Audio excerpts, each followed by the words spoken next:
Hello everybody, this is Devraj Sandilya. Welcome to Magadh Pragya. तो आज हम इस वीडियो में क्लास 8 हिस्ट्री का चैप्टर नंबर 2 जिसका नाम है फ्रॉम ट्रेड टू टेरिटरी, यानी कि व्यापार से साम्राज्य तक, तो ये चैप्टर डिस्कस करने वाले हैं। तो ये जो चैप्टर है ये बेसिकली इसका पार्ट 1 है, ठीक है।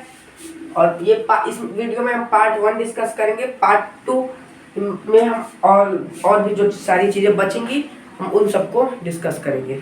तो इस वीडियो में हम क्या क्या पढ़ेंगे, इस वीडियो में पहले आप देख लीजिए कि हम क्या क्या पढ़ने वाले हैं। तो इस वीडियो में सबसे पहले तो हम जो भी बैटल देख लेंगे,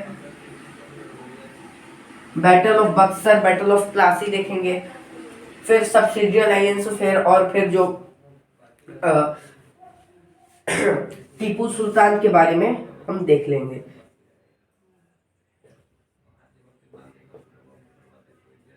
ठीक है, तो मतलब ये सब हम चीजें देख लेंगे। उसके बाद जो हमारा बच जाएगा उन सबको हम बाद में अगले वीडियो लेक्चर में देखेंगे। उस सब में बच जाएगा, जैसे हमारा वॉर विथ मराठास, ये सब जो हमारा बचेगा उन सबको पढ़ लेंगे। ठीक है, तो अभी जो है हम शुरू करते हैं। ये जो चैप्टर है हमारा फ्रॉम ट्रेड टू टेरिटरी, तो व्यापार से साम्राज्य तक, ये जो चैप्टर हम डिस्कस करेंगे। तो सबसे पहला हम आपका जो चैप्टर हमारा शुरू होता है, ये शुरू होता है औरंगजेब से। लेकिन उससे पहले आपको एक चीज ये करना होगा कि आपको अपने ब्रेन के साथ पूरे कॉन्सेंट्रेट करके, ब्रेन प्लस पेन और कॉपी के साथ रेडी होना होगा। अब आपको लग रहा होगा कि हम तो हर वीडियो में बोलते हैं कि अपने दिमाग पे कंसंट्रेट करके ये करो। तो देखिए, दिमाग पे यहाँ पर भी कंसंट्रेट करना है, लेकिन हम यहाँ पर कुछ आपको मार्क करवाएंगे, जैसे क्वेश्चन आपको मार्क करवाएंगे कि कौन कौन इस चैप्टर से एग्जाम में पूछ लिया जाता है। जनरली ये पूछा जाता है, इसलिए इस चैप्टर से हम आपको मार्क करवा देंगे, मतलब आपको बता देंगे कि तो वो आप लिख लीजिएगा। ठीक है, तो अब चलिए शुरू करते हैं। सबसे पहला है हमारा औरंगजेब। औरंगजेब कौन था भैया? तो औरंगजेब जो था last powerful Mughal ruler dead in 1770, gave farman to East India Company. Aurangzeb कौन था? याद कीजिए, आपने मुगल डायनेस्टी के बारे में पढ़ा था। कौन से क्लास में? तो क्लास 7th में आपने मुगल डायनेस्टी के बारे में पढ़ा था। 3rd या 4th चैप्टर में हम लोगों ने मुगल डायनेस्टी के बारे में पढ़ा था। तो उसी का एक शासक है औरंगजेब। औरंगजेब जो था मुगल साम्राज्य का सबसे अंतिम शक्तिशाली राजा था। इसका मतलब यह है कि जो सबसे अंतिम में जो पावरफुल, जो उसके बाद जो भी, जैसे बहादुर शाह जफर आया, तो बहादुर शाह जफर उतना कोई कारगर साबित नहीं हुआ कि उसमें उतनी शक्ति नहीं थी जितना इन लोगों में थी। तो औरंगजेब जो है वो सब मतलब लास्ट पावरफुल रूलर था। कहाँ का? तो मुगल डायनेस्टी का। और इसकी मृत्यु कब हुई? तो 1707 में, यानी 1707 में। अब देखो, यहीं से आपका एक या दो क्वेश्चन बनता है। सबसे पहला तो who was the last powerful Mughal ruler. ठीक है, who was the last powerful Mughal ruler. ठीक है, क्वेश्चन क्या बन गया? हु वाज द लास्ट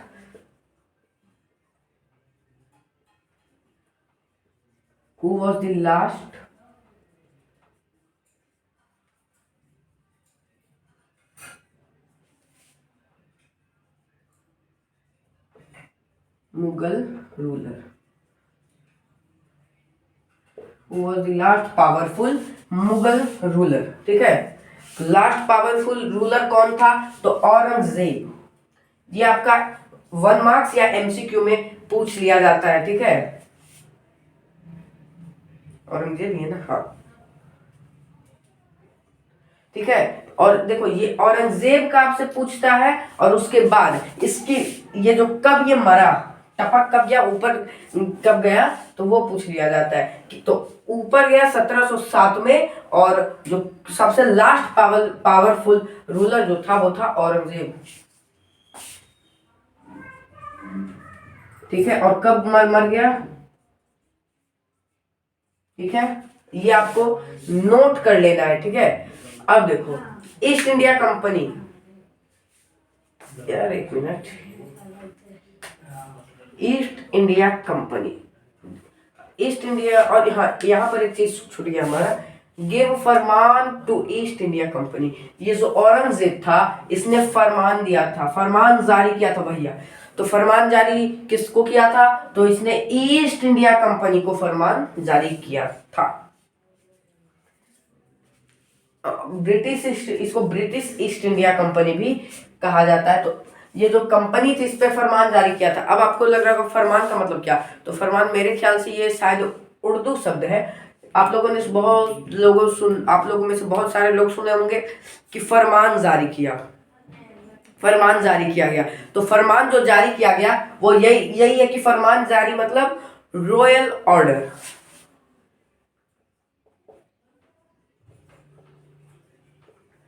ठीक है, रॉयल ऑर्डर, ठीक है, एकदम शाही ऑर्डर जो दिया गया, ठीक है, एकदम अच्छे तरीके से शाही, एकदम रॉयल दिया गया। अब देखो ईस्ट इंडिया कंपनी 13 दिसंबर 1600 देखो ईस्ट इंडिया कंपनी को चार्टर कब मिला? तो 31 दिसंबर 1600 by Queen Elizabeth, right to trade in East India, in East. एक मिनट देखो, जब ईस्ट इंडिया कंपनी थी, ठीक है, जो भारत में आई थी ईस्ट इंडिया कंपनी, उसको चार्टर मिल गया था किससे? तो क्वीन एलिजाबेथ फर्स्ट से। क्वीन एलिजाबेथ जो रानी थी, कहाँ की? तो इंग्लैंड की, ठीक है, यहाँ पर ब्रिटेन नहीं है, इंग्लैंड है, ये ध्यान रखना है कि ये जो रानी थी वो इंग्लैंड की थी। ये जो रानी थी वो इंग्लैंड की थी। अब देखो यहाँ पर ब्रिटिश ईस्ट इंडिया, ब्रिटेन में 3 देश हैं, ठीक है, तो यहाँ पर सिर्फ इंग्लैंड की बात हो रही है। और ये जो क्वीन एलिजाबेथ फर्स्ट थी जिसने right to trade in East दिया था किसको? तो ब्रिटिश ईस्ट इंडिया कंपनी को। कब दिया? 31 दिसंबर 1600 को चार्टर दे दिया, उसको अधिकार दे दिया था, दे दी थी क्वीन एलिजाबेथ की वो ट्रेड कर सके, ठीक है, वो ट्रेड कर सके ईस्ट में, यानी पूर्व में वो व्यापार कर सके, ठीक है, ईस्ट इंडिया कंपनी को। और कब दी थी? तो 31 दिसंबर 1600 को। आपके बुक में ये सिर्फ दिया गया कि 1600 को दिया गया था, लेकिन अब आपको डेट भी यहाँ पर ये कर दिए गए। अब देखो और क्या ये राइट में क्या था कि no other group could compete, British East India के साथ में कोई भी ग्रुप, कोई भी कंपटीशन नहीं करेगा, ठीक है, सिर्फ ईस्ट में जो है वो वही ट्रेड करेगी, ब्रिटिश ईस्ट इंडिया कंपनी के, मतलब ब्रिटेन में जो भी इंग्लैंड और ब्रिटेन के जो भी ये कंपनी है वो सब ट्रेड नहीं करेंगे, ठीक है, बाकी अलग देशों के नहीं। अब जैसे फ्रांस है तो फ्रेंच ईस्ट इंडिया कंपनी, वो भी तो भारत में ट्रेड कर रही थी, तो क्या उस पर प्रतिबंध लगा सकती? नहीं, क्योंकि वो तो दूसरे देश के कंट्री हो गए थे ना, पुर्तगाल ये थे, तो पुर्तगाल में पुर्तगीज ईस्ट इंडिया कंपनी थी, तो उस पर कैसे रोक लगाया? क्योंकि वो दूसरे देश थे, ठीक है। अब है मर्केंटाइल, ठीक है, तो बाइंग, इसका मतलब क्या होता है? देखो, तो buying goods in a low price, sell in higher price. ये जो ब्रिटिश क्या करते थे, ये अंग्रेज जिसको आप गोरे भी कहते हो, ये क्या करते थे? तो देखो ये तो हम लोग से क्या करते थे, मतलब लो प्राइस में, बहुत सस्ते दामों में कोई भी गुड्स था, यानी कोई भी सामान जो था बहुत ही सस्ते दामों में सामान को खरीद लेते थे। अब ये तो मार रहे भैया मजे, क्योंकि इनकी लग गई लॉटरी एकदम इंक्रीज, क्या तो प्रॉफिट इंक्रीज हो गया। ये है ब्रिटिश। अब हम लोगों को क्या लग जाता था? लॉस हो जाता था, हमारा चेहरा उतर जाता था। क्यों? क्योंकि हमको लग गया है भैया लॉस। कैसे? तो क्योंकि हमारा जो सामान है, जो सामान हमारा है, गुड्स जो हमारा है, उसको तो ये बहुत ही सस्ते दामों में खरीद लेते थे। यहाँ पर इन नहीं होगा, दोनों में एट होगा, ठीक है। तो यहाँ पर वो बहुत ही सस्ते दामों में खरीद लेते थे, सामानों को खरीद लेते थे, ठीक है। अब जो ईस्ट इंडिया कंपनी थी वो क्या करती थी? हमसे तो सस्ते दामों में खरीदती थी, लेकिन वो अपने देश में क्या करती थी? जैसे मान के चलो कोई भी सामान खरीदी, यहाँ पर उन सामानों के लिस्ट दिए गए हैं, जैसे cotton, silk, paper, cloves, cardamom, ये सब जो कुछ ये है वो हम ये सब जो ज्यादा ब्रिटिश ईस्ट इंडिया कंपनी खरीदती थी। तो यहाँ तो वो लो प्राइस में खरीदती थी, बाकी जब इंग्लैंड यानी ब्रिटेन जाती थी तो वहां पर बहुत ही हाई प्राइस में, हायर प्राइस में सेल कर देती थी, हायर प्राइस में बेच देती थी। ठीक है, अब देखो वो सामान क्या क्या ज्यादा खरीदती थी ब्रिटिश ईस्ट इंडिया कंपनी। तो cotton, silk, paper, cloves, cardamom, ये सब ये सब 5 चीज हो गए जो ये सब ज्यादा खरीदते थे। ठीक है, फिर अगर और खरीदने की बात करें तो ये सैंडमोम, ये सब वगैरह वगैरह बहुत सारी चीजें खरीदती थी, लेकिन ये सब ज्यादा खरीदती थी। और भी अगर कहें तो स्पाइसेस, ज्यादा मसाले बहुत खरीदते थे ब्रिटिश ईस्ट इंडिया कंपनी। ठीक है, तो यहाँ तो आपका 2 क्वेश्चन, ये 3 क्वेश्चन 4 क्वेश्चन बन गया। देखो ये 2 लाइन में आपका 4 क्वेश्चन बन गया। सबसे पहला ये फरमान किस, 5 क्वेश्चन, हाँ फरमान किसे कहते वो बन गया। लास्ट पावरफुल रूलर कौन था, कब मरा औरंगजेब। ठीक है, फिर रॉयल, ये फरमान मतलब क्या होता है, फिर कंपनी को चार्टर कब मिला, किसने दिया। ठीक है, तो यहाँ पर आपके 5 क्वेश्चन बन गए। अब क्या 5 क्वेश्चन अलग अलग आएंगे, तो नहीं, 5 क्वेश्चन अलग अलग नहीं आएंगे। सबसे पहले अगर आपका आ सकता है तो ये आ सकता है कि मतलब जो चार्टर कब मिला ब्रिटिश ईस्ट इंडिया कंपनी को, तो 31 दिसंबर 1600 को मिल गया क्वीन एलिजाबेथ के द्वारा। ये 1 मार्क्स में आपका पूछ सकता है, फरमान 1 मार्क्स में पूछ सकता है, या फिर आधा मार्क्स में भी पूछ लिया जाता है। और ये दोनों जो है कि लास्ट पावरफुल मुगल रूलर कौन था, तो ये सब भी 1 मार्क्स में पूछ लिया जाता है। ठीक है, तो इनमें से कोई एक पूछेगा या दोनों भी पूछ लिया जाता है। तो चलो अब हम मूव करते हैं नेक्स्ट स्लाइड की ओर।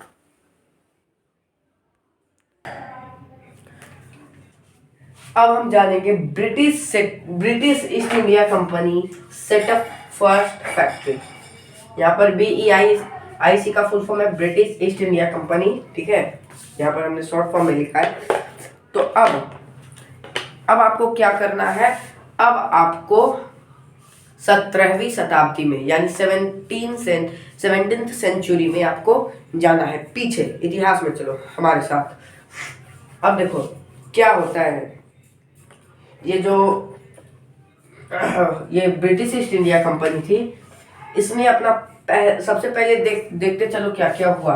ब्रिटिश ईस्ट इंडिया कंपनी ने क्या किया, बैंक ऑफ हुगली, ठीक है, बैंक ऑफ हुगली में क्या किया इन्होंने, 1651 में अपना जो पहला जो फैक्ट्री था उसको सेटअप कर लिया बैंक ऑफ हुगली रिवर में। हम थोड़ा सा पानी पी ले, 1 मिनट।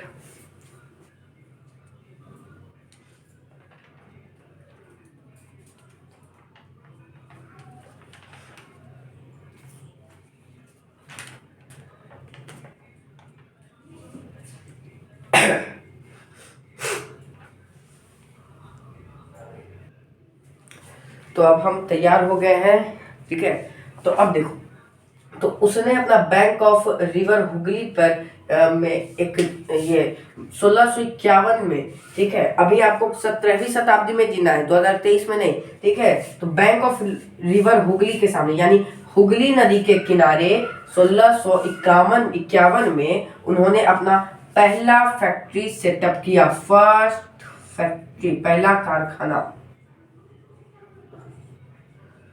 ठीक है, मुगल ऑफिशियल गिव जमींदार राइट्स 3 विलेजेस।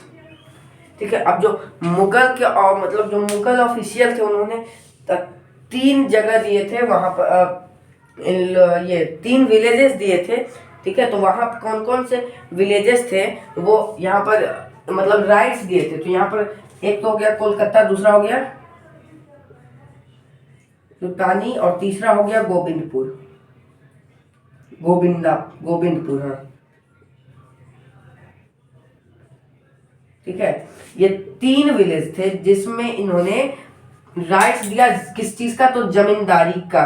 कौन दिया, तो मुगल के जो ऑफिशियल्स थे, ठीक है, मुगल रूलर थे, उन्होंने दिया। अब सम देखो, यहाँ पर जो औरंगजेब था वो भी टक्का नहीं था, क्योंकि उसकी मृत्यु 1707 में हुई थी। अभी हम आपको 1651 में है आप है। अब जो है औरंगजेब जो issue of farman right to trade duty free.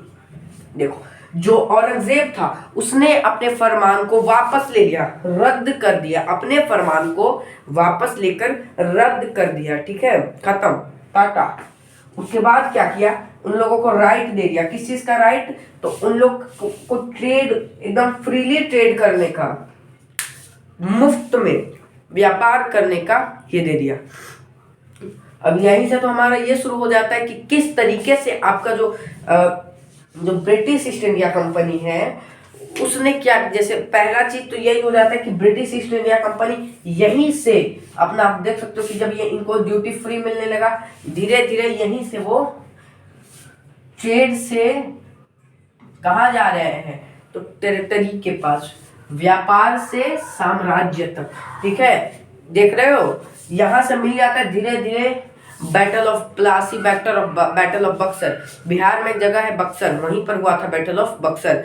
अब उसी में क्या हुआ कि भारत के 3 सबसे बड़े बड़े सेना थे, मतलब 3 सबसे बड़े बड़े राजा की सेना थे, हार गए थे। और उसी के बाद इन लोग जो ब्रिटिश थे उन लोग का राज स्थापित होने लगा। अब उतना आपको 3 कौन थे उतना आपको जानना नहीं है, सिर्फ उसके कारण क्या थे वो सब आप जानेंगे। अब देखिए यहाँ पर नवाब ऑफ बंगाल, इसको आपको क्या करना है, रटना है, रट लो, ठीक है, क्योंकि इसमें से कोई भी आपको पूछ लिया, किसी के बारे में भी आपसे पूछ लिया जाता है कि नवाब ऑफ बंगाल के बारे में बताओ, इसको रट लो, क्योंकि ये एक तरीके से आपके लिए जरूरी भी है। क्योंकि आप अगर किसी के साथ डिबेट करते हो या कोई भी, जैसे है ना कि अगर आपको मान के चलिए कोई इतिहास का नॉलेज पूछता है, तो इससे थोड़ा बहुत आपका ये हो जाता है कि नवाब ऑफ बंगाल। अब देखो, बंगाल विभाजन कब हुआ, तो 1905 में हुआ, ठीक है, 1905 में बंगाल का विभाजन हुआ, ठीक, कौन सा बंगाल का, जो भारत का बंगाल है उन दोनों का। लेकिन उस समय तक भारत अखंड भारत था, ठीक है, कोई भी देश भारत से टूटकर अलग नहीं हुआ था। अभी आप जो देख रहे हैं ना, अफगानिस्तान, पाकिस्तान, म्यांमार, श्रीलंका, नेपाल, भूटान, फिर तिब्बत, कोई भी देश भारत से नहीं टूटा था। तो उस समय की बात है, तो बंगाल भी भारत में ही था उसी समय। वहां के जो नवाब थे वो कौन कौन था, तो देखो, मुर्शीद क्यूल खान, मुर्शीद क्यूल खान पहला नवाब, फिर अली बदरी खान, मुर्शीद क्यूल खान, दूसरा अली बदरी खान, तीसरा है सिराजुद्दौला है, ठीक है, इसको कोई सिराजुद्दौला नहीं पड़ेगा, यहाँ पर सिराजुद्दौला है, ठीक है। और यही हार गया था, कौन यही हारे थे, बैटल ऑफ प्लासी, ठीक है, बैटल ऑफ प्लासी नहीं, यही हार गया था। फिर उसके बाद है मीर जाफर, मीर कासिम, फिर है मीर जाफर। ये कैसे कैसे, सबसे पहला कौन था, तो ये मतलब ब्रिटिश रूल जब स्टेब्लिश हो रहा था उस समय ये थे। उसके बाद अली बद्री खान आया, फिर सिराजुद्दौला। देखो, इसमें से इन दोनों को आप साइड कर लो, बाकी इन चारों को, ये इन तीनों को रख लो, क्योंकि 5 है ना, बाद में फिर मीर जफर आएगा। पहला बैटल ऑफ प्लासी इन दोनों के बीच में हुआ, मीर जफर और मीर कासिम के बीच में बैटल ऑफ बक्सर। अब देखो यहां पर एक इंटरेस्टिंग चीज, मीर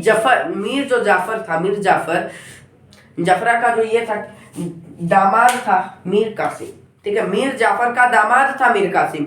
अब देखो क्या हुआ, दोनों के बीच में बैटल ऑफ बक्सर हुआ। अब एक कहावत सुनो, जब जब घर टूटेगा आपका पड़ोसी आके आपको लूटेगा, जब जब घर टूटेगा आपका पड़ोसी आके आपको लूटेगा। यही हुआ, जैसे यहाँ पर क्या हुआ, दोनों एक ही परिवार के थे, एक ही फैमिली का था, एक ही परिवार था। अब इन दोनों के बीच क्या हुआ, जब जैसे ही बैटल हो गया, वर्सेस हो गया यहाँ पर, ठीक है, लड़ाई जैसे ही हुआ, कौन फायदा उठाएगा, आप ही बताओ, फायदा तो कौन उठाएगा, तो फायदा उठाएगी ब्रिटिश ईस्ट इंडिया कंपनी। क्यों? क्योंकि वो ट्रेड करेगी। अब उसका दिमाग थोड़ा सा टेरिटरी पे जा रहा था, साम्राज्य तक जा रहा था, इसीलिए जब जब घर टूटेगा आपका पड़ोसी आपको लूटेगा। इसीलिए यहाँ पर जो ब्रिटिश ईस्ट इंडिया कंपनी है, ईस्ट इंडिया कंपनी में यही दोनों फेज से धीरे धीरे वहां पर सत्ता स्थापित होते जा रही है, साम्राज्य स्थापित। अब जैसे समझो ये भारत है, इसको आप समझो कि यहाँ भारत है। अब यहाँ पर वो है, इतना एरिया है बंगाल का। अब यहाँ पर एक फैक्ट्री स्थापित किया, किस पर्पस से? ट्रेड के पर्पस से, व्यापार के पर्पस से। अब उसी व्यापार से धीरे धीरे ये, अब जैसे जैसे यहाँ पर लड़ाई होते जाएगा, ये पूरा बंगाल को कब्जा करेगा, ठीक है। धीरे धीरे यहाँ पर अपनी सत्ता बढ़ाते जाएगा, ठीक है। तो देख रहे हो, अब समझो ये बंगाल थोड़ा और बड़ा बनेगा, क्योंकि उस समय बंगाल में मतलब देखो, हाँ देखो, जब बंगाल जो था ना उस समय, उसमें सबसे पहले बिहार, अभी का जो वर्तमान का बिहार है, उसके बाद झारखंड, ठीक है, बिहार, झारखंड, फिर पश्चिम बंगाल और बांग्लादेश। ये सब जो है, ये सब मिले हुए थे एक में, ठीक है। और ये सब जो है सब एक में ही मिले हुए थे। उस समय कोई विभाजन नहीं था इन सबों के बीच, ठीक है। यहां तक क्लियर है, कोई डाउट नहीं होगा। अब सुनो, यहां से कोई क्वेश्चन आ सकता है तो वो सुनो। यहां से क्वेश्चन आएगा आपका कि बैटल ऑफ प्लासी किसके किसके बीच लड़ा गया और बैटल ऑफ बक्सर किसके किसके बीच। तो ये लड़ा गया था सिराजुद्दौला और फिर ब्रिटिश ईस्ट इंडिया की कंपनी के बीच में, और मीर जफर और मीर कासिम के बीच में बैटल ऑफ बक्सर लड़ा गया था, ठीक है। अब देखो, और ये वाला डेट आपको याद रखना, और कौन से प्लेस पर इसकी पहली फैक्ट्री, फर्स्ट फैक्ट्री जो है बैंक ऑफ रिवर हुगली पर, हुगली नदी के किनारे पहला फैक्ट्री स्टैब्लिश हुआ था 1651 में, ठीक है। और ये 3 विलेज है, तो इसमें उतना आएगा नहीं है, मतलब कभी पूछ लिया जाता है, कभी नहीं पूछ लिया जाता है, तो हाँ इसको आप ये कर लो। लेकिन जो ज्यादातर ये तो आपको बैटल ऑफ बक्सर और बैटल ऑफ प्लासी, इन दोनों में से कोई एक बैटल के बारे में पूछ लिया जाता है, ठीक है। अब चल,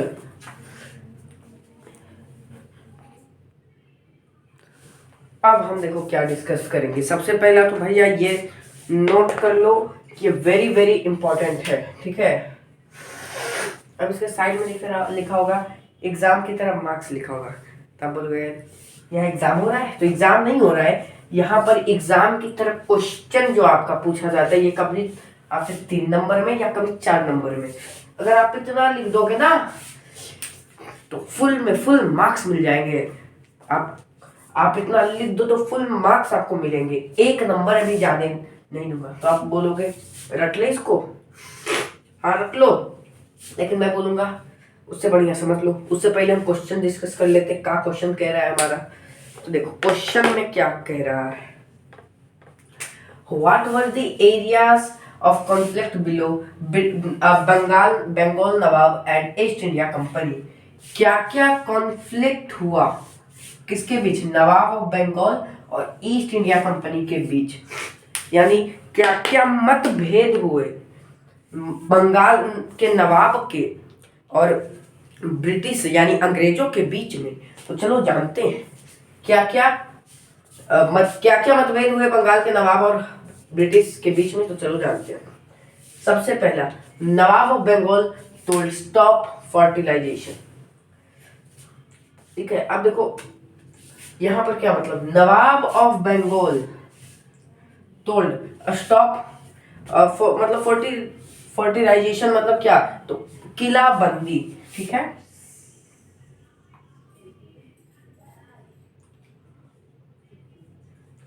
देखो बंगाल के जो नवाब थे वो क्या कहते थे कि तुम किला बंदी को बिल्कुल बिल्कुल भी बंद कर दो, एकदम बंद कर दो, किला बंदी बंद कर दो, ठीक है। They demand revenue they demand to revenue, एक मिनट, यहां पर हम थोड़ा उल्टा लिख दिए हैं, आप सही है। They demand revenue to East India Company to trade, वो क्या कहते थे कि तुम हमको टैक्स दो, तुम हमको कर दो। क्यों? क्योंकि तुम व्यापार कर रहे हो यहाँ। अब आप ही सोचिए कि मान के चलो कोई आपके जमीन पर घर बना ले, ठीक है, और मतलब आपके जमीन पर कोई घर बना ले, तो आप बोलोगे ना कि हमको टैक्स चाहिए, बनाने से पहले आप बोल दोगे। लेकिन अगर आपको टैक्स ही ना देगा तो आपको कैसा लगेगा?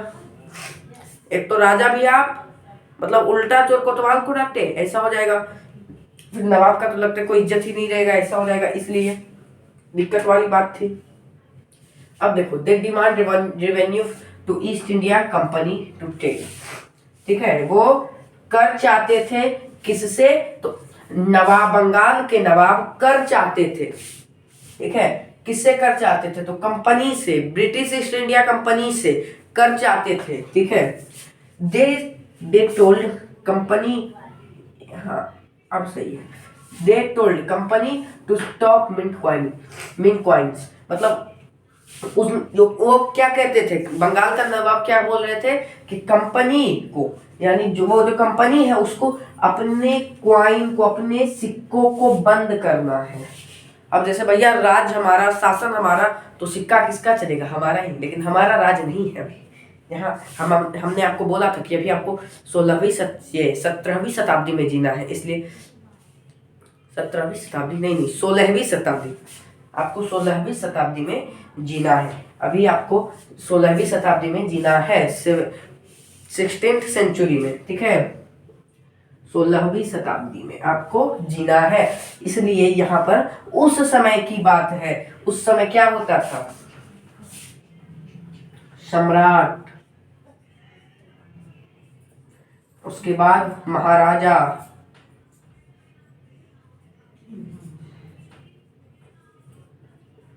राजा, सामंत, नवाब, ऐसे होते थे। सबसे हाईयर पोस्ट सम्राट, फिर महाराज, फिर महाराजा, फिर राजा, फिर सामंत, नवाब, ऐसे थे। अब बताओ, ये इतना में जिसका रैंक छठा नंबर पर, मतलब सामंत को एक तरीके से आप नवाब कह सकते हो, ये दोनों एक ही है। तो जिसका रैंक अब ये 5वें नंबर पर है, अब उसका तुम इज्जत नहीं दोगे तो क्या बुरा तो लगेगा, बहुत बुरा लगेगा, ठीक है। अब देखो, तो जब इन्होंने ऐसा कुछ कहा, तो ये जो ब्रिटिश ईस्ट इंडिया कंपनी थी, उसने क्या फीडबैक दिया, उसने क्या बोला, किसको क्या बोला? अरे भैया ये नवाब को, तो देखो, but East India company was refusing to pay tax, writing disrespectful letter and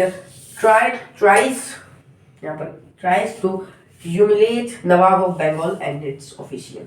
देखो, जो यहाँ पर जो बट ईस्ट इंडिया कंपनी, ये जो ईस्ट इंडिया कंपनी थी, उसने क्या कर दिया? मना कर दिया। बोला हम कर नहीं देंगे, जो करना है कर लो। तो मतलब उसने टैक्स देने से मना कर दिया, साफ इनकार कर दिया। और क्या किया? लेटर लिखा, बहुत ही डिसरिस्पेक्टफुल्ली, अनादर की भावना से,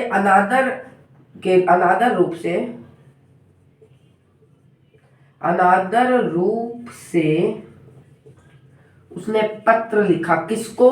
तो नवाब ऑफ बंगाल को, उसको ह्यूमिलेट करने की कोशिश की। नवाब ऑफ किसको ह्यूमिलेट करने की कोशिश की? तो नवाब ऑफ बंगाल को और इसके ऑफिशियल को, ठीक है। अब इतना लिख देने के बाद, इतना समझने के बाद एग्जाम में आपको फुल मार्क्स मिलेंगे। अब देखो, इसको अच्छे से एक बार फिर से समझ लिया। देखो, नवाब, एक बार मेरे साथ भी पढ़ लेना। Nawab of Bengal told stop fertilization, ठीक है। नवाब ऑफ बंगाल, जो बंगाल का नवाब था, उसने मना कर दिया। किससे मना कर दिया? क्या मना कर दिया? ये सवाल आपके मन में उठ रहा था। तो मना किया ब्रिटिश ईस्ट इंडिया कंपनी से। क्या मना किया? तो उसने मना किया कि तुम किलाबंदी बंद करो। दूसरा क्या उसने कहा? They demand to revenue to East India Company to trade. अब तुम हमारे जमीन पर व्यापार करोगे, ट्रेड करोगे, तो उसके लिए हमको टैक्स नहीं दोगे। तो ऐसे कैसे? तो उसके लिए डिमांड किया।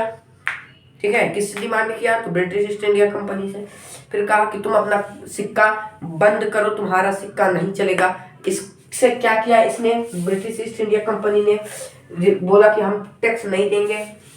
फिर उसको अनादर रूप से पत्र लिखा, उसके बाद ह्यूमिलेट किया बंगाल के नवाब को और फिर उसके ऑफिशियल्स को। ठीक है, यहाँ पर इतना अगर आप कर लोगे तो आपको मिल जाएंगे 4 नंबर या फिर 3 नंबर, जितना कभी 4 नंबर या कभी 3 नंबर का क्वेश्चन आ जाता है। इतना कर लोगे तो आपके फुल मार्क्स एग्जाम में, ठीक है, फुल मार्क्स एग्जाम में मिल जाएंगे। इतना करने के बाद अब बताओ, इतना कुछ हो गया तो क्या कुछ हुआ? हुआ कि चुपचाप रह गए बंगाल के नवाब? हुआ। इतना करने के बाद यहाँ पर हुआ बैटल ऑफ प्लासी। शायद आपको लिखा हुआ नहीं दिख रहा होगा, नहीं दिख रहा है। Battle of Plassey. इतना करने के बाद क्या हुआ? Battle of Plassey. ठीक है, अब प्लासी का युद्ध हम अगले स्लाइड में जानेंगे। तो वो भी ये पूछता है, या तो ये पूछेगा, ठीक है, या तो ये पूछेगा, या तो बैटल ऑफ प्लासी पूछेगा। अब या तो ये दोनों पूछ लेगा। कैसे? देखो, यहां पर आपको सीधा पूछ लेगा 5 नंबर में। इन सबको हटाओ भैया, 3 से 4 नंबर में इसको हटा दो। सीधा पूछ लिया जाएगा आपसे क्या? What are conflict between conflict below Nawab of Bengal and East India Company, and write down the causes of Battle of Plassey। तो यहाँ पर इस तरीके से आपका 5 नंबर का क्वेश्चन पूछ लेगा कि क्या क्या मतभेद हुए बंगाल के नवाब और कंपनी के बीच में, और बैटल ऑफ प्लासी, इसके कारण से बैटल ऑफ प्लासी हुआ तो कैसे हुआ। अब इसको आप उससे कह देते हैं, पता है कितने शब्दों में लिखने से? 120 शब्दों में। ठीक है, तो 120 या 80 से 120 शब्दों में आपको लिखना होता है। 80 से 120। ठीक है, अब यहाँ पर ये तो हम अपना ये दे दिए। उसके बाद अब आप अपना दिमाग दौड़ाओ, अपने दिमाग से भी थोड़ा पॉइंट जोड़ लो।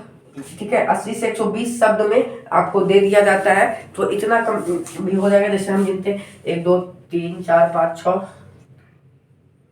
14 15 16 17 18 19 20 21 22 23 24 25 26 27 28 29 30 31 32 33 34 35 36 37 38 39 40 41। अब देखो, इतना लिखने के बाद ये कम लगभग 40 शब्द हो रहा है। उसके बाद आप ये कर लोगे, These causes battle of Plassey. ठीक है, ये क्या काउज किया? Battle of Plassey. फिर आप क्या लिख दोगे? बैटल ऑफ प्लासी बिटवीन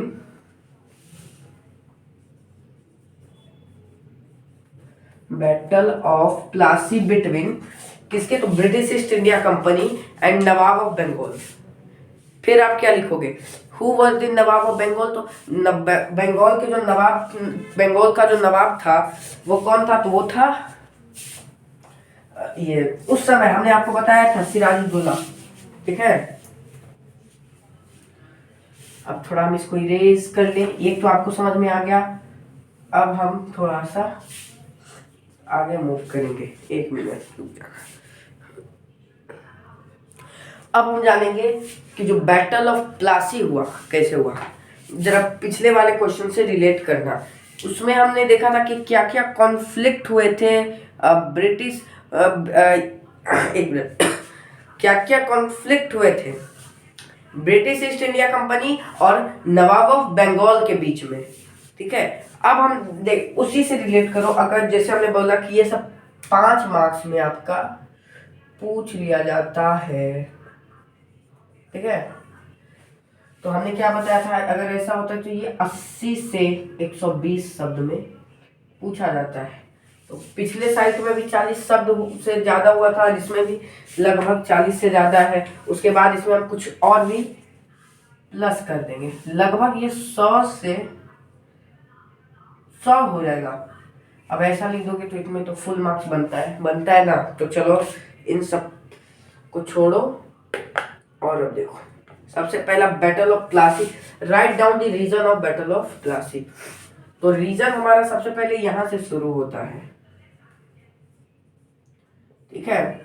उससे पहले सबसे पहले आपको ये लिखना जरूरी है, क्योंकि अगर ऐसा नहीं लिखते हो तो थोड़ा इफेक्ट कम पड़ता है आपको, आपका एक्सप्रेशन उन पे कम पड़ता है और एक आपका जो और इसमें जो वर्ड्स है वो भी बढ़ जाते हैं, ठीक है। इसमें और भी आप जो जोड़ना चाहते हो अपने सेंटेंस में, इसमें हम थोड़ा शॉर्ट में लिखते हैं, ठीक है। क्योंकि वहां पर आपको थोड़ा ज्यादा आवाज वेयर जो भी है दिस दैट जो भी आपको लगाना है वो आप लगाओगे। यहाँ पर अब देखो सबसे पहला तो it is a first battle between Indian और ब्रिटिश, ठीक है। ये क्या है, ये पहला बैटल है किसके बीच, इंडियन और ब्रिटिशर्स के बीच में, ठीक है। ये क्या है, पहला बैटल है इंडियन और ब्रिटिशर्स के बीच में। अब देखो this battle between Robert Clive and Sirajuddaulah, और ये जो बैटल है वो किसके किसके बीच हुआ, तो ये बैटल हुआ रॉबर्ट क्लाइव और सिराजुद्दौला, ठीक है। रॉबर्ट क्लाइव और सिराजुद्दौला, ठीक है। यहां तक क्लियर है कि ये बैटल किसके किसके बीच में हुआ। और अब देखो बैटल फॉट इन 1757 कब हुआ, तो 1757 में। इसका मतलब हमने 100 साल बाद चुकाया। 1857 की क्रांति में बढ़िया तो रहा था सब, ठीक है। तो यहीं पर तो आपका देखिए 20 शब्द हो जा रहा है, ठीक है। अब देखो Nawab of Bengal marched 30,000 soldiers factory attack Kashmir बाजार।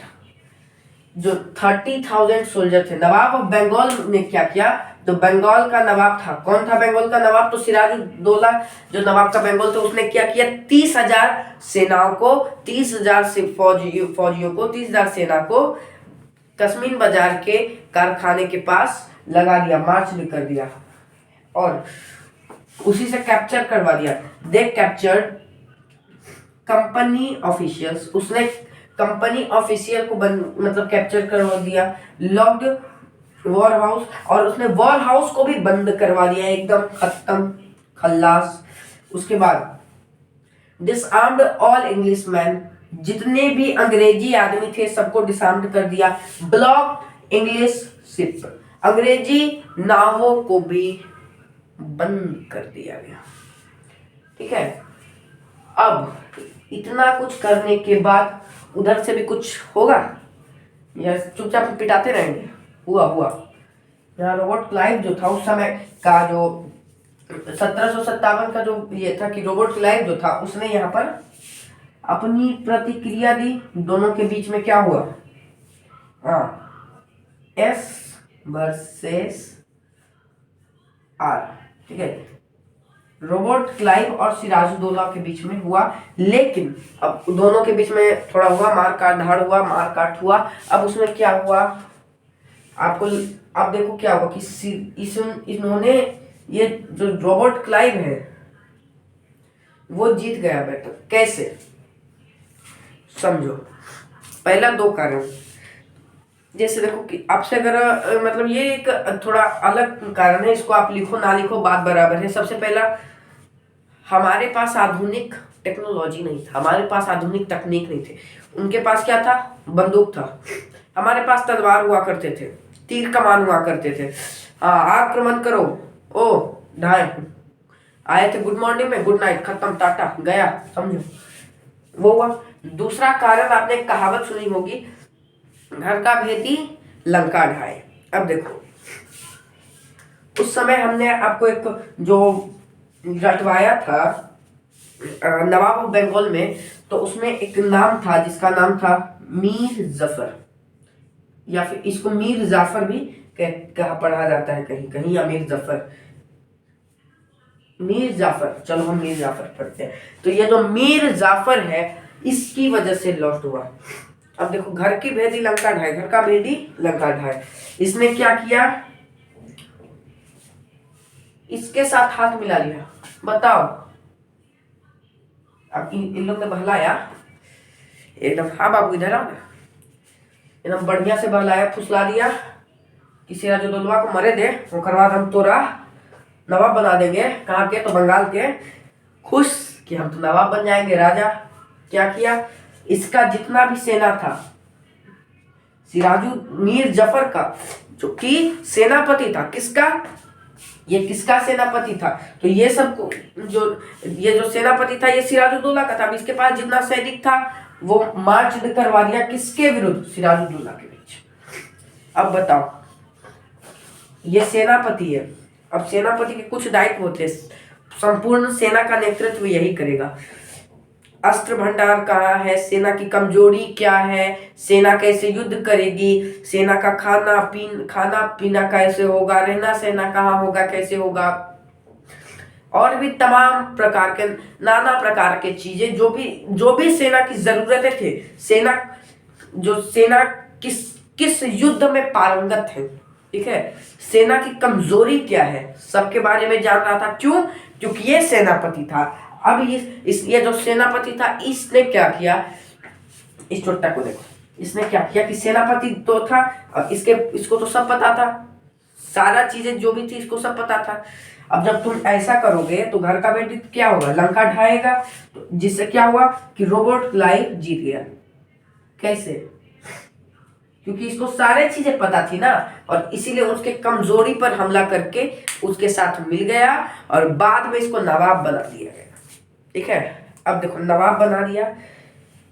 अब तुमको लगता है कि ब्रिटिशर्स एक दूरदर्शी, मतलब दूरदर्शी भी कह सकते हो कि वो आगे तक सोचता था क्या।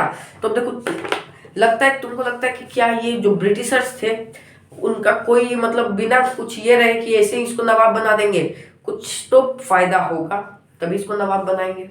देखो क्या फायदा था।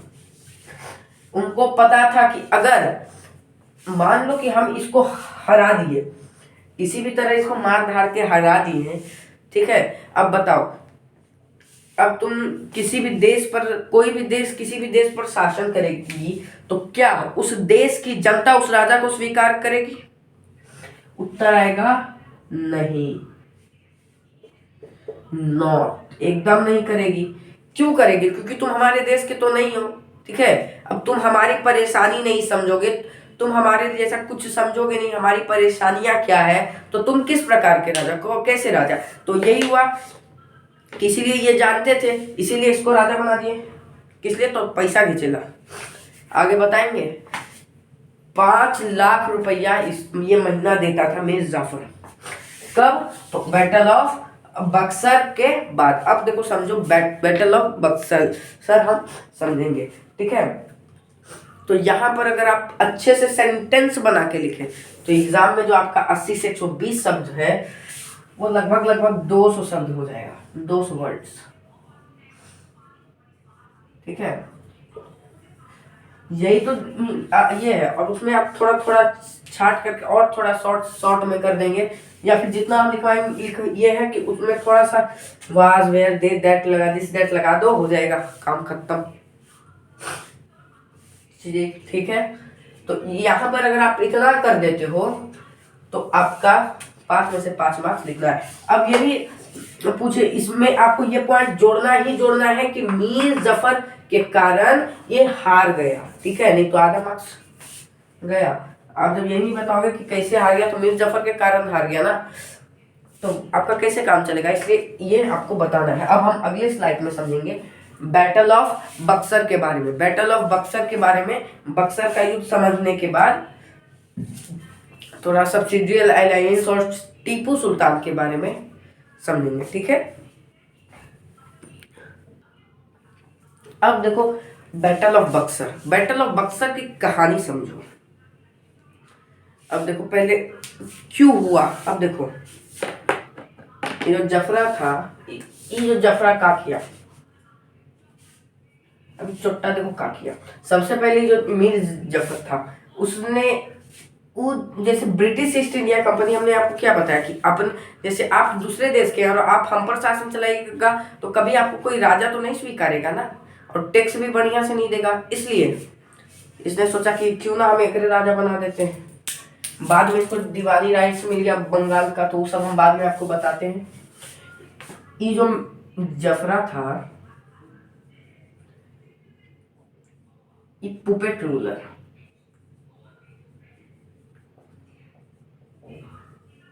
मतलब इसको पुपेट रूलर, उंगली पर खाली ये नाम का नवाब था, जितना काम था तो सब ब्रिटिश कर रहे थे। इसको मतलब उंगली पर नचा रहा था, अपने एकदम नचनिया बनेले था। तो वही क्या किया, तो इसने एक एट अ टाइम ये प्रोटेस्ट किया। क्या किया? प्रोटेस्ट।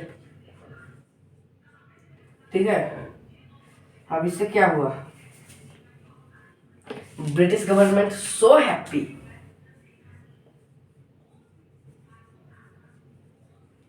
ऐसा होगा क्या? तो ऐसा बिल्कुल नहीं होगा, सो सैड। अब कहा रुक, ब्रिटिशर्स क्या कहा, रुक। नवाब चेंज कर दिया, बदल के हैकरसानी लोह, यानी इसका जो ये दामाद था उसको बना दिया। ठीक है, चेंज कर दिया नवाब।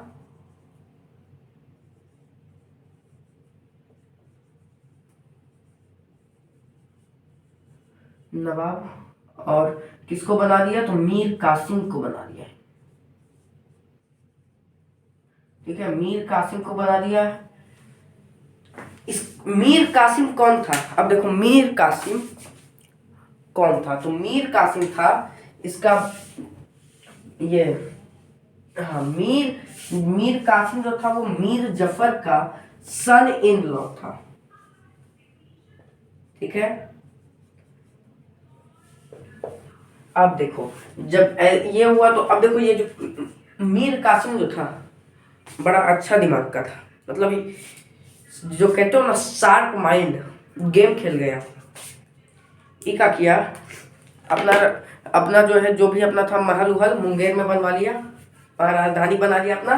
और देखो क्या किया, वो जानता था कि ब्रिटिश अगर कुछ भी बाद में भविष्य में, जैसे मीर जफर को हटा दिए मतलब नवाब से, वैसे ही हमको हटा सकते हैं। अब क्यों हटाएंगे, तो इनके पास आधुनिक हथियार है, गोली बंदूक बारूद है, टैंक ये सब है।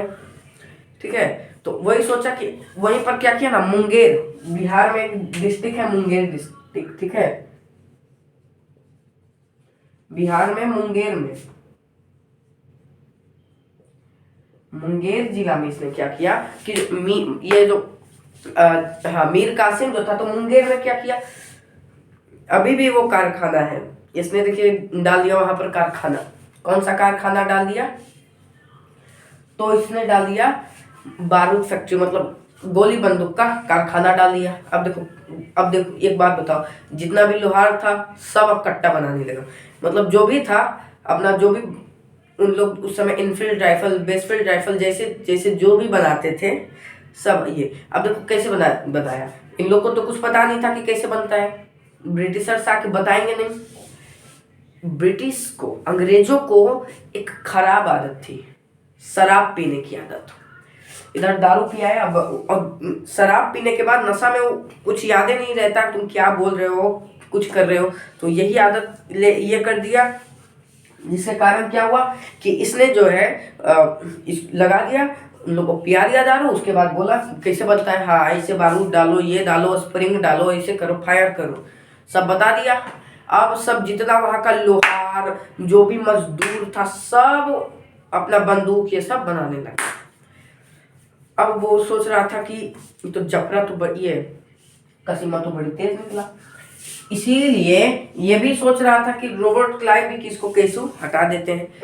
इतने में ये जो मीर जफर था, इसको ये मीर जफर, उसने फॉट बैक कर दिया, जानते हो ना, बाउंस बैक। वहीं से क्या किया, मीर कासिम को, ये जो मीर कासिम था उसको, उसके और ये जफर के बीच में मीर जफर के बीच में फिर से लड़ाई हो गया, झगड़ा हुआ, ये हार गया और ये जीत गया। ठीक है, अब मीर कासिम और जफर के बीच में ना, इसी में भारत के 3 बड़े बड़े राजा हार गए थे। अभी उनके बारे में, उनका नाम थोड़ा याद नहीं आ रहा है, उनके 3 बड़े बड़े राजा हार गए थे ना। अब देखो इसके साथ सपोर्ट किसका, रॉबर्ट क्लाइव, ब्रिटिशर्स को। क्यों? क्योंकि वो लड़वाना चाहते थे। अब जब ये जीत गया तो नवाब बन गया ये बंगाल का। अब मिल गया बंगाल को दीवानी राइट। कैसे कैसे जीता आपको समझ में आना चाहिए। क्यों? क्योंकि दोनों में झगड़ा हो गया और ऐसे भी ब्रिटिशर्स इसको हटाना चाहते थे। क्यों? क्योंकि ये अपना बंदूक वगैरह ये बना रहा था। अब धीरे धीरे क्या हुआ ना कि जैसे इनको दीवानी राइट्स मिल गया तो अंग्रेज टैक्स कलेक्ट करेंगे, सब चीज, जो भी काम काज था, जितना भी सब कुछ था, सारा चीज ब्रिटिशर्स करेंगे। दीवानी राइट, ठीक है, दीवानी राइट, ये उनके तहत जितना भी कामकाज था सब ब्रिटिशर्स करेंगे। अब देखो यहाँ पर एक इंपॉर्टेंट चीज, ये 1764 में बक्सर का युद्ध हुआ। बक्सर का युद्ध कब हुआ? तो 1764 में हुआ। किसके किसके बीच हुआ?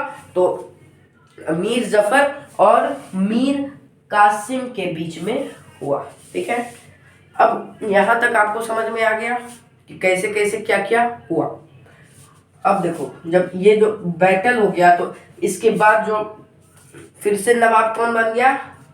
तो नेक्स्ट जो नया नवाब था, अब आपको समझ में आया। मीर कासिम के बाद जो वहां पर लिखा हुआ था मीर जफर, तो किसके ये पे ये था, तो वो जफर बन गया, मीर जफर। मीर जाफर बन गया। अब देखो मीर जाफर ने अंग्रेजों से वादा किया कि हम तुमको 5 लाख रुपया देंगे। हाँ, 5 लाख रुपया देंगे पर मंथ, प्रति माह तुमको 5 लाख रुपया देंगे। सोच सकते हो कितनी बड़ी रकम। अब आपको लग रहा होगा कि पहले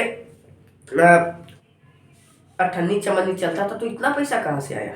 देखो भारत को ऐसे नहीं सोने की चिड़िया कहा जाती थी, इन्होंने ही सोने की चिड़िया को उड़ा के ले चल गए अपने साथ। फोड़ अंग्रेज में 900 सोना चांदी का भर भर के जहाज, सोना चांदी हीरा जवाहरात का भर भर के जहाज इंग्लैंड गया। सोच सकते हो। अब ऐसा करने पर 5 लाख रुपया महीना देंगे। उसके बाद मीर जफर का देहांत हो जाता है, टपक जाता है, ऊपर चला जाता है। कब? तो 1765। ठीक है, अब यहां तक आपको समझ में आया कि उसके बाद दीवानी राइट्स मिलती है, फिर अपना जो भी कामकाज था वो करता है।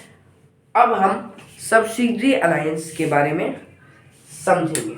सब्सिडरी अलायंस में देखिए आपको अपने से ये सब आप अपने से सेंटेंस बना के लिखिए ताकि आपको भी प्रेफर रहे। सिर्फ आप यहाँ पर समझने का काम करिए। ठीक है,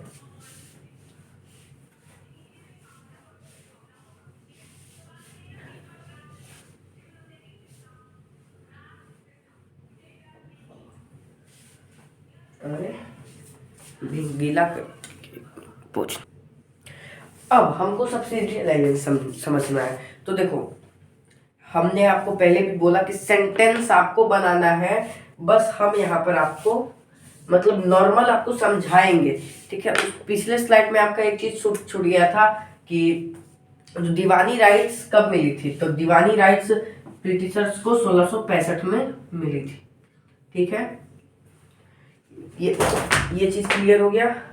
1665 में diwani right British East India company को मिली। अभी हम गिरने वाले थे, माइक का तार पैर पे फंस गया था। तो यहाँ पर देखो सब्सिडरी अलायंस क्या था। Indian ruler were not allowed to their independent armed force. इन भारत में शासन करने वाले रूलर्स को मतलब नहीं अलाउ नहीं था। अब भैया तुम कौन होते हो हमको क्या चीज ठीक लगे या ना लगे करने वाले बताओ। जा रहे ना ये व्यापार से साम्राज्य तक, ट्रेड से टेरिटरी तक। अब देखो यहाँ पर अब उन्होंने कहा तो वो कि अब आपको लग रहा होगा कि तो वो उनको प्रोटेक्ट कौन करेगा, तो दे वर प्रोटेक्टेड बाय कंपनी, वो कंपनी के द्वारा प्रोटेक्ट किए जा रहे थे। अब बोलोगे फ्री में, तो नहीं, फ्री में नहीं, इनके लिए टैक्स देना पड़ रहा था। अब आपको लग रहा होगा कि यार जो ब्रिटिशर्स थे या उनकी आर्मी रहे या हमारी आर्मी रहे, इसमें क्या डिफरेंस। अब देखो इसमें डिफरेंस है। अब देखो क्या होगा कि उन्होंने क्या किया कि खेल खेला, माइंड गेम जिसको बोलते हो ना, वो खेला। अब ध्यान से सुनो, सेना रहेगी, हर जो भी काम है, ठीक है, कोई भी लड़ाई करना है, पहले ध्यान से सुना, सेना रहेगी, जो भी लड़ाई करना है युद्ध नीति कौन तय करेगी, तो ब्रिटिश गवर्नमेंट, ब्रिटिश आर्मी करेगी, ठीक है। अब मान के चलो, अब देखो ब्रिटिश आर्मी, मान के चलो तुम इस राज्य के भी तुम ही हो, और यहाँ पर जिस पे तुम को मारने वाले हो उसमें भी ब्रिटिश ईस्ट इंडिया, मतलब ब्रिटिशर्स ही है। अब बताओ ब्रिटिशर्स क्या एक दूसरे पर मारेंगे, मार तो नहीं करेंगे एक दूसरे पर, लेकिन वो क्या करेंगे, वो पीछे हट जाएंगे और एक जगह मिलके दोनों को ये कर देंगे, और बाकी जो टेरिटरी है वो खुद ले लेंगे, कब्जा कर लेंगे। समझ में आ रहा है? इसी को कहते हैं माइंड गेम। एक दूसरे पर हमला नहीं करेंगे। अब देखो हर काम में भी इनको शामिल करना पड़ेगा ना। क्यों? क्योंकि भाई ये तुम्हारे आर्मी है, तुम और एक दूसरे पर ये नहीं करेंगे। अब मान के चलो तुम इस पर हमला करने जा रहे हो, ये इसी से घूस खा लिया, तुम ही को मार दिए, तुम्हारा इतना लैंड गया। अब टैक्स भी क्या था, बहुत ही हाई टैक्स था। हाई टैक्स के कारण क्या था, जैसे बहुत ही हाई टैक्स रहेगा, बहुत ही हाई मतलब बहुत ही ज्यादा कर रहेगा, तो ज्यादा कर रहने के से क्या होगा कि ज्यादा कर रहने से वहां पर देखो जब जब ज्यादा कर लगेगा, तो ज्यादा कर लगने से क्या होता है, ज्यादा कर रहेगा तो मान के चलो राजा अफोर्डेबल नहीं है, उसको नहीं वो अफोर्ड कर सकता है, उतना पैसा नहीं दे सकता है, तो उसकी जो आधी टेरिटरी है वो ब्रिटिश गवर्नमेंट की हो जाएगी। देखो माइंड गेम, एक तीर से दो निशाने, लग रहा है ना। एग्जाम्पल में इन्होंने एक एग्जाम्पल में कौन से टेरिटरी पर इन्होंने ऐसा अपना किस साम्राज्य पर कब्जा पाया, तो एग्जाम्पल में इन्होंने अवध, ठीक है, अवध पर ऐसा किया। देखो माइंड गेम इसी को कहते हैं। अब दक्षिण भारत में एक ऐसा शासक था जिसने ब्रिटिश साम्राज्य को ही पलट कर रख दिया, जो कि इतना दिमाग से तेज था कि वो भाप गया था कि हम माइंड गेम खेल रहे हैं। उसके पास वो जो ब्रिटिश माइंड गेम खेले, ये उसी की ओर माइंड गेम खेलने लगे। अब वो एक मुस्लिम शासक आप कह सकते हो, लेकिन उनकी नजर सबके लिए समान रूप से थी। वो कहने को मुस्लिम थे, अपने उंगली में, ठीक है, भगवान श्री राम के नाम का अंगूठी पहनते थे जी। वो थे टीपू सुल्तान, जिनको टाइगर ऑफ मैसूर भी कहा जाता है। अब सुनो टीपू सुल्तान के बारे में, ठीक है, टीपू सुल्तान के बारे में हर बार कभी 3 नंबर में कभी 5 नंबर में पूछा जाता है। अब देखो मैं अपनी कहानी बताता हूँ। मैंने टीपू सुल्तान के बारे में एसएसटी के एग्जाम में लिख दिया था, एक पेज में पूरी उनकी व्याख्या कर दी। मतलब एक पेज में जो भी अपने तरफ से, जैसे आपने बताया ना कि वो राम नाम की अंगूठी पहनते थे, सबको एक साथ देखते थे, माइंड गेम ब्रिटिशर्स का खेले, बहुत अपने तरीके से जो भी था। आपके बुक में नहीं दिया गया है उनकी जीवनी, कभी अगर हम समय मिले तो बताएंगे कि उनकी जीवनी हम बता दिए, ठीक है। अब नॉर्मल उनकी जब जीवनी बताए ना, कि अभी उनके बारे में नॉर्मल पढ़ेंगे हम लोग। अगर आपको जीवनी चाहिए तो उसकी कमेंट में बता दीजिएगा, हम उसकी जीवनी भी आप वीडियो में अपलोड कर लेंगे। 3 नंबर का था सर, 5 नंबर दे दिए थे मेरे को। फिर मेरे को डाउट हुआ कि मेरा 2 जगह गलती था, मेरा 38 आ रहा था, फिर 40 कैसे सर दे दिए। फिर सर को बोले तो फिर मेरा 2 मार्क्स कटा, इसलिए क्योंकि ये लिख दिए थे। और जैसे टीपू सुल्तान के बारे में आप आगे क्लास में भी पढ़ते हो ना, तो हम हायर क्लास के बारे में भी लिख दिए थे, इसलिए सर ज़्यादा दे दिए थे। थोड़ा हो जाता है मिस्टेक, लेकिन हम उतने अभी हाई लेवल पर नहीं समझेंगे, जो इसी क्लास का है उस लेवल पर समझेंगे। अगर आपको टीपू सुल्तान के बारे में और जानना है तो आप उसका वीडियो भी हम अपलोड कर देंगे। अब हम जानेंगे टीपू सुल्तान के बारे में, ठीक है। तो टीपू सुल्तान के बारे में बढ़िया से जानेंगे। हमने आपको पहले भी बताया था कि जिस तरीके से एक्सप्रेशन डालना है, जैसा मैंने डाला था उस तरीके से आपको अगर ये करना है तो इसके बारे में हम आपको पूरी जानकारी यहाँ पर देंगे, ठीक है। तो चलिए शुरू करते हैं टीपू सुल्तान के बारे में, ठीक है। तो सबसे पहला तो हमारा टीपू सुल्तान का यही हो जाता है कि टीपू सुल्तान का जन्म कब हुआ, उनकी मृत्यु कब हुई, वो कौन से घराने के थे, उनके पिता का क्या नाम और माता का क्या नाम। उसके बाद फिर टीपू सुल्तान के बारे में हम ये करेंगे। तो एग्जाम में आपको ये ध्यान में रखना है कि ये जो जितना दिया गया है इन सबको आपको सेंटेंस में बना के लिखना है, ठीक है।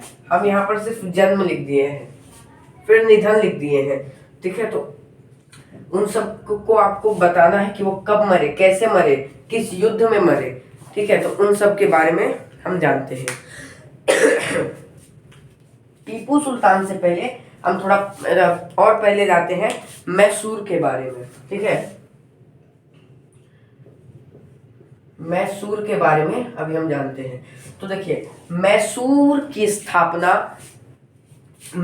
स्थापना हैदर अली ने की। अब उतना आपको डिटेल में नहीं जाना है, बस इतना जानिए कि हैदर अली एक सैनिक थे, लेकिन धीरे धीरे वो फिर अपनी कुशलता से, अपनी योग्यता से, अपनी वीरता से आगे जाके मैसूर की स्थापना कर दी और फिर अपना आगे जो भी है वो काम किए। अब यहाँ पर जो आपका टीपू सुल्तान में लिखा गया, यहाँ पर कुछ पॉइंट्स अंडरलाइन किए गए हैं, उन सब से कैसे क्वेश्चन बनता है उन सब के बारे में हम देखेंगे, क्योंकि पिछली बार से भी हम क्वेश्चन देखते आ रहे हैं, ठीक है। तो चलिए सबसे पहले हम टीपू सुल्तान के बारे में जानते हैं। उससे पहले हम उनके पिता हैदर अली के बारे में जानते हैं। नहीं तो आप देखिए टीपू सुल्तान, सबसे पहले अगर आप उनके टीपू सुल्तान के बारे में ही जानते हैं। टीपू सुल्तान जो है उनको टाइगर ऑफ मैसूर कहा जाता है, और यहीं से आपका एक क्वेश्चन आता है, who was the known of tiger of Mysore. तो टाइगर ऑफ मैसूर यानी जो टाइगर ऑफ मैसूर थे वो टीपू सुल्तान को कहा गया है। किसने कहा था? तो हैदर अली ने टीपू सुल्तान को कहा था। और अगर आप ये इन टाइगर ऑफ मैसूर, अगर यहाँ पर आपको कॉम्पिटिटिव एग्जाम्स में भी पूछा जाता है कि टाइगर ऑफ मैसूर यानी शेर ए मैसूर किसने टीपू सुल्तान को नवाजा था, या शेर ए मैसूर कौन थे और उनको किसने नवाजा, ठीक है। तो यहाँ से आपका जो क्वेश्चन बनता है वो 1 मार्क्स का बनता है, जो कि आपसे कभी कभी MCQ में पूछ लिया जाता है, ठीक है। अब देखो यहाँ पर थोड़ा हम इधर जाके देखते हैं कि टीपू सुल्तान के बारे में। टीपू सुल्तान का जन्म 20 नवंबर 1750 में हुआ, क्योंकि एग्जाम में टीपू सुल्तान पर आपसे ये पूछ दिया जाता है कि शॉर्ट नोट्स लिखो, उनके बारे में बताओ, ठीक है। तो टीपू सुल्तान का जन्म 20 नवंबर 1750 में हुआ। कहाँ हुआ? तो देवनाहली, ठीक है, देवनाहली में हुआ। और उनकी निधन हुई 4 मई 1799 में। उस समय वो 48 वर्ष की उम्र के थे, ठीक है। 4 मई 1799 में उनका निधन हुआ। उस वक्त उनकी मृत्यु 48 वर्ष की थी। इंडिया में लिखे तो ऐसे लिखे।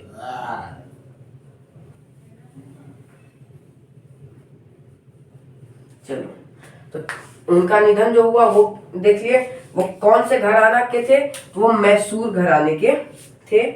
पिता का नाम हैदर अली और माता का नाम फातिमा शेखर उन निशा, ठीक है, फातिमा शेखर उन निशा। पिता का नाम हैदर अली, किस घराने के? मैसूर के थे। निधन कब हुआ? 4 मई 1799 में। कहा हुआ? तो बैटल ऑफ श्रंगपट्टनम में उनकी मृत्यु हुई। जन्म कब हुआ? तो 20 नवंबर 1750 में हुआ। और ये बहुत ही योग्य शासक थे। उनकी मृत्यु 48 वर्ष की उम्र में हुई। कब राजगद्दी पर बैठे? तो 1782 से 1799 तक राज किए। कहाँ किए? तो मैसूर में। ये बहुत ही योग्य शासक थे। और ऐसा नहीं है कि यही एक योग्य शासक थे, इनके पिता यानी हैदर अली भी बहुत ही योग्य शासक थे। नीचे आपको 4 एंग्लो मैसूर युद्ध यानी आंग्ल मैसूर युद्ध के बारे में दिया गया है। तो हम पहले इधर टीपू सुल्तान के बारे में पढ़ के उस पर डिस्कस करेंगे। उसके बाद उनके पिता हैदर अली पर डिस्कस करेंगे। तो देखिए, who was the known of tiger of Mysore? तो टाइगर ऑफ मैसूर कहा जाता था टीपू सुल्तान को। अब देखो, ये आपका 1 मार्क्स में पूछ लिया जाता है। इन 1785 support in 1785 stopped the export of sandwood, paper and cardamom। 1785 में, ठीक है, 1785 में टीपू सुल्तान ने इन सब के निर्यात को बंद कर दिया। किसके? तो सैंडवुड के, पेपर के और कार्डमोम के। ठीक है, ये भी आपसे पूछ लिया जाता है 1 मार्क्स में कि किसके किसके निर्यात पर टीपू सुल्तान ने रोक लगाया।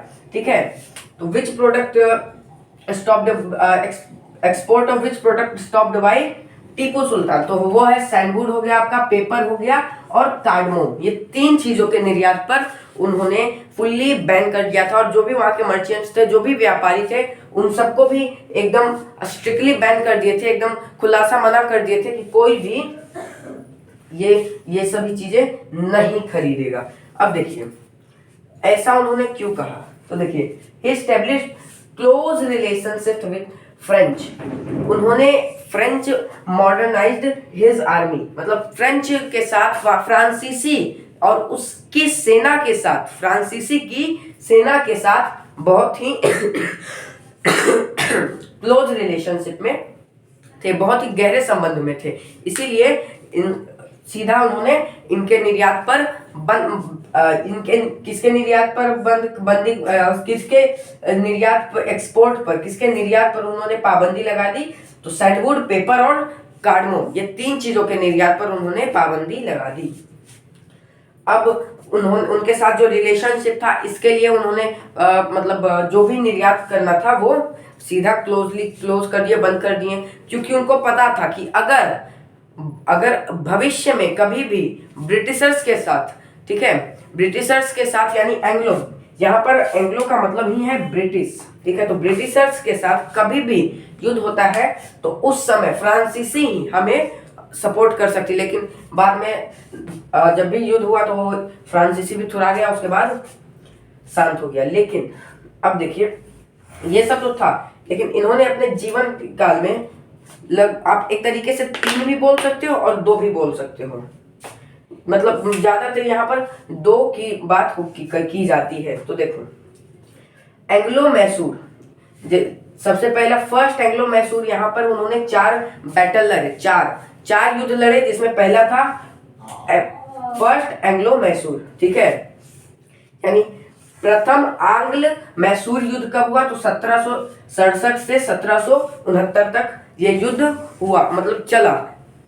और ये किसके बीच हुआ? तो हैदर अली के बीच में हुआ। ये जो आपको दिख रहा है, ये हैदर अली के बीच में हुआ। और ये दोनों युद्ध टीपू सुल्तान के बीच में थोड़ा सा आ जाते हैं। टीपू सुल्तान भी इस युद्ध में, क्योंकि इस युद्ध में हैदर अली की मृत्यु हो जाती है। द्वितीय आंग्ल मैसूर युद्ध कब हुआ? तो कब से कब तक हुआ? तो 1780 से 1784 तक ये युद्ध हुआ। देखिए, जो हैदर अली थे वो एक बहुत ही योग्य शासक थे। इन्होंने कोई भी धर्म के बीच में, ठीक है, कोई भी धर्म के बीच में कभी भेदभाव नहीं किया। और जब धर्म के बीच में कोई विरोध नहीं किए, तो जितने भी, जैसे मान के चलिए ये कर्नाटक के राजा थे, तो यहाँ पर मान के चलो इतना बड़ा इनका राज्य था।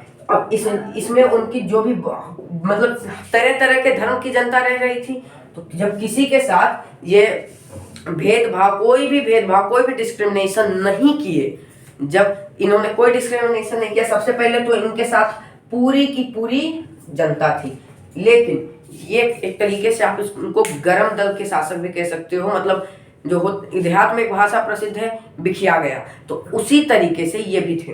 अब जैसे देखिए, जब फ्रांसीसी अच्छे से तुरा गया था तो इसलिए अभी वो शांत बैठा था। जैसे आप मान के चलिए आपको कोई अभी मार दे, तो आप फिर से उसके लड़ाई में के लिए, मतलब आप उससे फिर से लड़ने के लिए अपना ताकत तो फिर से बनाएंगे ना भैया, नहीं तो आप तो खुद ही समाप्त हो जाएंगे। तो इसीलिए वो अपनी ताकत को बना रहा था, स्टेब्लिश कर रहा था, फिर अब से अपने शासन को, अपनी सत्ता को बढ़ावा दे रहा था, फिर से स्टेब्लिश कर रहा था, उसमें लगा गया।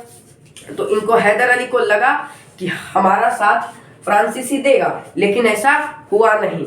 अब जैसे देखिए, उस समय तो ये लड़ नहीं सकते थे। बाद में ये जो बैटल है वो मंगरौला की संधि से समाप्त कर दिया गया, लेकिन ये टीपू सुल्तान ने किया। अब उस समय तो ये उतना बड़ा साम्राज्य तो था नहीं कि ये ब्रिटिशर्स के साथ, एंग्लो के साथ, ब्रिटिशर्स के साथ लड़ाई कर सके, जिसमें तो नहीं कर सके, क्योंकि वो अगर जैसे मान के चलिए जो भी आपसे, आप मान के चलिए कोई भी हो आपसे बड़ा हो तो मतलब बड़े पद पे हो, उसकी पहुंच बहुत ज्यादा हो, तो आप उससे थोड़ी लड़िएगा, क्योंकि वो जानता है कि अगर ये हमसे लड़ा तो इसको ही घाटा होगा। जैसे देखिए, वो कोई बड़ा इंसान है तो उसकी पहुंच भी ज्यादा होगी, वो आपको तरह तरीके से फंसा देगा। जैसे 2020 में हुआ था ना गलवान घाटी में, चीन ने पहले कोरोना फैला दिया, कोरोना फैलाने के बाद में जब भारत में अपना वैक्सीन बना लिया, जब भारत में कोरोना एकदम बहुत ही तेजी से फैल गया, ठीक है, तो उन्होंने अपने देश में कोरोना कंट्रोल कर लिया। अब बाद में जब भारत में फैला तो गलवान घाटी में घुस गया। अब मोदी जी जान रहे थे, इसलिए बोले कि पहले पूरे देश को वैक्सीन लगेगा, उसके बाद चाइना को भी वैक्सीन लगेगा, लेकिन उसका किस्मत था खराब। वहां पर बिहार रेजिमेंट, पंजाब रेजिमेंट, अब उन दोनों का एक ही बात है कि मार करने के बाद पूछेंगे कि मार क्यों हुआ। तो इसीलिए उसी तरीके से आप इसको जोड़ो, ठीक है, कि जो भी आप बड़ा है तो आप उसके साथ नहीं लड़ोगे ना। जैसे चाइना, भारत मान के चलिए अभी भारत चीन से कमजोर है, 2040 के बाद भारत को रोकने वाला कोई नहीं होगा, लेकिन जैसे उस समय तो कमजोर था, अभी इसका मतलब ये नहीं कि भारत कमजोर है, चाइना उसको हरा देगा, लेकिन भारत को बहुत क्षति भी होगी, इसीलिए वहां पर ये हुआ। अब लेकिन वहां पर जो हमारे सिख रेजिमेंट, बिहार रेजिमेंट के जवान थे, उन्होंने उनको अच्छे से धोया। तो इसी से समझिए कि वो बड़े थे तो वो ये कर दिया। यहाँ पर भी है कि यहाँ पर हैदर अली की मृत्यु हो जाती है और मंगरौला की संधि से, मंगरौला की संधि से फिर ये जो बैटल है ये समाप्त किया जाता है। किसके द्वारा? तो टीपू सुल्तान के द्वारा समाप्त किया जाता है। इसमें हैदर अली की मृत्यु हो गई। अब उसके बाद 1782 में हैदर अली की मृत्यु हो जाती है। उसके बाद सत्ता संभालते हैं 1782। इसलिए हमने कहा था कि एक तरीके से आप उनको 3 युद्ध लड़ने के लिए भी कह सकते हैं, क्योंकि वो ये दोनों तो वो लड़े हैं, तृतीय एंग्लो मराठा युद्ध और बैटल ऑफ श्रीरंगपट्टनम भी वो लड़े, लेकिन थोड़ा सा 2 वर्ष इस युद्ध को भी लड़े। बाद में इनकी मंगरौला की संधि से ये समाप्त हो गया, वो बात अलग है, लेकिन लड़ाई की यानी ये वो 3 बैटल लड़े। कहीं कहीं पर इन्हीं 2 का जिक्र किया जाता है, ठीक है। तो यहाँ तक आपको समझ में आया कि वो कैसे थे। अब देखिए, टीपू सुल्तान, हैदर अली भी योग्य शासक थे, नो डाउट, लेकिन टीपू सुल्तान उससे कई योग्य शासक थे, ठीक है। तो वहां पर उन्होंने सनातन धर्म के लिए, सनातनियों के लिए भी बहुत सारे काम किए। उसके बाद मुसलमानों के लिए भी बहुत सारे काम किए। वो भगवान श्री राम के नाम का अंगूठी पहनते थे, ठीक है। तो एक तरीके से देख रहे हो कि वो सभी धर्म को एक समान से देखते थे, टीपू सुल्तान। तो इसीलिए सबसे पहले हमने आपको बताया कि इन दोनों बहुत ही योग्य शासक थे और इनकी जनता इनके साथ हमेशा खड़ा रहती थी, ठीक है। तो ये जो है इनकी जनता इनके साथ हमेशा खड़ा रहती थी। ये टीपू सुल्तान और हैदर अली दोनों के बीच में, लेकिन हैदर अली से ज्यादा टीपू सुल्तान के फेवर में रहते थे, ठीक है। अब देखिए टीपू सुल्तान, तो टीपू सुल्तान जिस तरीके से आगे बढ़ रहे थे, अगर वो ये तृतीय एंग्लो मैसूर युद्ध नहीं लड़ते तो आने वाले 10 साल में दक्षिण भारत से ब्रिटिशर्स का फाइल निपटा देते, अंग्रेजों का फाइल निपटा देते, नो डाउट, क्योंकि वो इतने तेजी से ही आगे बढ़ रहे थे। और जैसे मान के चलिए आप किसी से लड़ाई करते हैं, तो लड़ाई करने में अगर आप उसके क्षेत्र में जाके उसके इलाके में लड़ते हैं, लोग भी उसके, समय भी उसका, आपने फिल्मों में सुना होगा कि गोली भी हमारी होगी, समय भी हमारा होगा, बंदूक भी हमारा होगा और मारने वाला भी हमारा होगा, ठीक है। तो उसी तरीके से आप किसी दूसरे के क्षेत्र में जाएंगे तो सबसे पहले आपकी मतलब जो आपकी हार तय है। तो उसी तरीके से यहाँ पर जो अभी उनका समय नहीं आया था कि वो युद्ध कर सके, क्योंकि जो है कि वो बहुत ही पीछे, अभी मतलब उतने योग्य नहीं थे, लेकिन ये योग्य थे, लेकिन ब्रिटिशर्स के सामने लड़ सके इतने योग्य नहीं थे, ठीक है। तो धीरे धीरे वो आगे बढ़ रहे थे और बहुत तेजी से आगे बढ़ रहे थे और इसीलिए वो फाइल निपटा देते। लेकिन जब वो आपके सामने वाला आपसे ज्यादा ताकतवर है तो आप उसके सामने कुछ नहीं कर सकते, और हुआ भी यही, ठीक है। अब देखिए यहाँ पर भी ब्रिटिशर्स को भी बहुत लॉस लगा और जो भी टीपू सुल्तान को भी बहुत दिक्कतें आई। उसके बाद इस बैटल में क्या हुआ, इस बैटल में, ठीक है, ब्रिटिशर्स ने क्या किया, उनके बच्चों को बंदी बना के लेके चले गए। इनकी टीपू सुल्तान की हार हुई, बच्चों को बंदी बना के ले चल गए। क्यों? क्योंकि वो जानते थे कि अगर हम ऐसा नहीं किए तो ये फाइल निपटा देगा हमारा, हमको यहाँ से जाना पड़ेगा। और इसीलिए इनको बहुत ही टॉर्चर किया गया और इनके साथ बहुत टॉर्चर किया गया, तो मजबूरन इनको लड़ना पड़ा। उसके बाद इनके बच्चों को ये कर लिया गया और सालान महीनावारी वेतन इनसे मांगा गया कि हर माह हमको टीपू सुल्तान को इन्हें 1 लाख रुपए देना होगा। अब और ये पता है क्या किए, जैसे टीपू सुल्तान थे तो ये जो अपने सारी चीजें गुप्त बातें हैं वो सबको बता के रखते थे। याद रखिएगा, आपके जीवन में आपका कितना भी करीबी कोई क्यों ना हो, उसको अपने जीवन का रहस्य नहीं बताइए, क्योंकि उस करीबी का भी कोई ना कोई करीबी होता है। तो वही ये किया और ब्रिटिशर्स ने यहीं पर जो बोलते हैं ना कि घर का भेदी लंका ढाए, तो उन्हीं से बात करके इनके बारे में पता चल गया। अब देखिए, अब मान के चलिए इनका इनकम देख लिया, इसीलिए 1 लाख रुपया मांगा। अगर आप 1 लाख रुपया नहीं देंगे तो आपके आपके बच्चों का सर काट के आपके सामने प्रस्तुत कर देगा। तो वही दिक्कत था, तो वही टीपू सुल्तान को बहुत ज्यादा परेशानी हुई, इसलिए उनको देना पड़ा। ये नौसेना बनाना चाहते थे, पैसा नहीं रहेगा तो नौसेना भी आपकी नहीं बनेगी, नौसेना डूब जाएगी। पैसा नहीं रहेगा तो जितने भी, जैसे देखिए उनके पास अगर पैसा नहीं रहा तो आपके पास जब पैसा नहीं है तो आप क्या कर लीजिएगा, आपकी सेना तो धरी की धरी रह जाएगी। आप पैसा नहीं देंगे तो सेना युद्ध लड़वे नहीं करेंगी, ठीक है। तो वही दिक्कत था। और उसी के बाद बैटल ऑफ सरंगीपट्टनम में उनकी मृत्यु हो जाती है, जो कि 1799 में हुआ था, ठीक है। तो ये थी जीवनी टीपू सुल्तान की। तो ये यहाँ पर हमारा पार्ट 1 खत्म होता है। उसके बाद मिलेंगे पार्ट 2 के साथ। तब तक के लिए जय हिंद, जय भारत, वंदे मातरम।